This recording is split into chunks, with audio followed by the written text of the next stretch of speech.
Welcome to RIT Talk. We're here to raise awareness about mental health. One way of doing that is to talk about it, and that's what we're going to do. Have a great day, don't quit, and keep pushing forward. Sounds good, man. All right. All right. Gil, welcome. Yes, sir. Go ahead and tell us a little bit about yourself. Okay, my name is Gil Ramirez, 31 years old.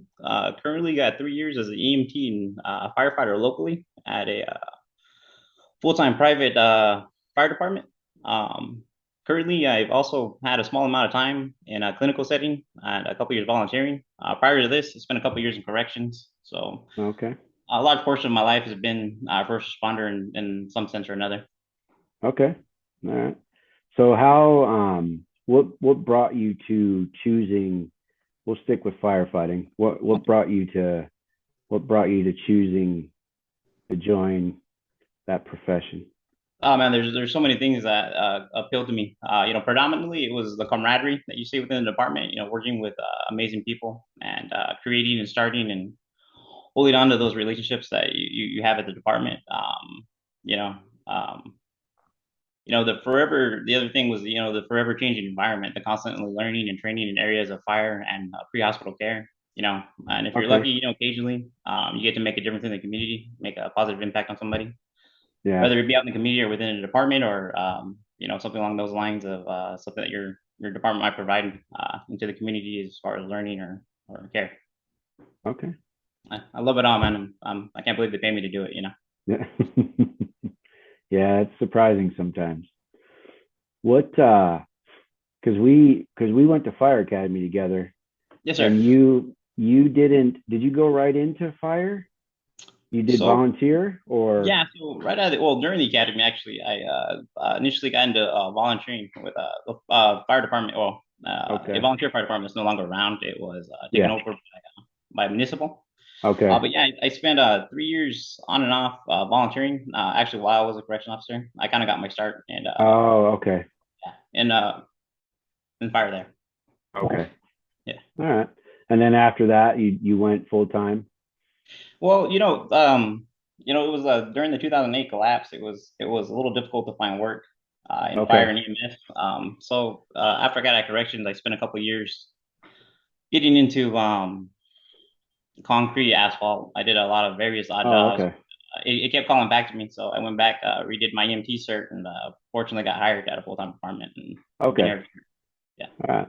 Yeah, because I knew you were gone for a little bit, and yeah, yeah, I was curious, and then I saw you. I think it was last year. I think it was last year yeah. at that concert. So Oh, the Bridges Gift concert. Yeah, yeah. So yeah. and he was back. Yeah, man. It like I said, I tried different jobs and you know tried different things, learned different skill sets, but working on the road or working in security or whatever it was, the clinical work, anytime a fire department, a truck or ambulance went by, I felt that's kind of where I wanted to be. So Yeah. decided to jump back into it before I got too old. So I'm Good. trying my hardest to stay young and stay in shape to keep doing it as long as I can. Well, good. I'm glad you made it back. That's cool. Thank you. So what would you say, just one thing, because we could drag this on forever and ever, but one thing that would help improve mental health for this profession? When you asked me that last night, I was mulling over it all day yesterday, and I even talked about it with a buddy of mine. But if I had to pick one thing, man, it would probably be the stronger presence in our literature or curriculum. Whether it be in the academy, our Okay. CEs, or even our in-house training. There's such a strong emphasis on physical education, and there should be. It's cool to see, but it'd be cool to see a stronger focus on creating a working knowledge of certain variables. Sleeping properly, nutrition, exercise, social. The social aspect of the job. Yeah. Maintaining strong relationships within the fire department, within our families. And that's just not just as importance of maintaining them, but the importance of recognizing, those patterns and stuff. Especially when they change in somebody, somebody that's, Okay. works out a lot, eats well, sleeps well. And when you start seeing those changes in them, it's kind of a Yeah. indication that something might be wrong there. So I feel like there could be a stronger emphasis on the black and white on it. You go into any department and you see all these posters and programs for physical fitness, but how often do you see like a poster or a route, a resource, for you know maintaining proper breathing techniques or stress relievers or the healthiest ways to like exhaust and ventilate all these things that you have in your mind. I mean, this is such a bizarre job that we have where we from outsiders perspective we respond to the people's worst days, and sometimes Yeah. continuously it's something that it's we respond to this incident sometimes multiple times a day, and it's such a weird aspect for somebody outside of the job to understand. um and sometimes I feel like the only other people that really that resonates with are like the people that you sit at the table with and have coffee with, the people that you work with, the people you spend more time with than you do your own family. So I kind of feel like there should be a stronger presence of literature available, not just in house, but maybe outside of the academy or inside of our continuing education. Because we Okay. put such a strong emphasis on physical, but the physical portion can't be there without a strong, good, strong mentality, healthy mentality. Mhm.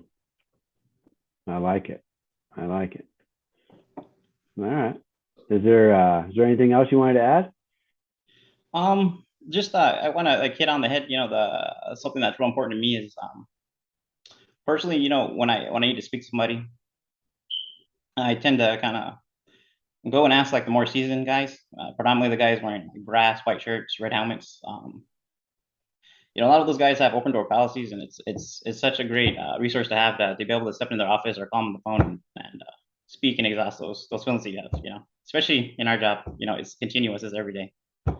Um, you know, I think that's such a great thing that's hopefully utilized everywhere. And Okay. shout out to the senior guys, the older guys, the seasoned guys that provide that for us younger guys or us new guys get into the game. All right. All right. Well, I appreciate you coming on here, sharing with us, No, and absolutely, man. Thanks for having me on. oh, no problem, man. I will see you later. Yeah, absolutely.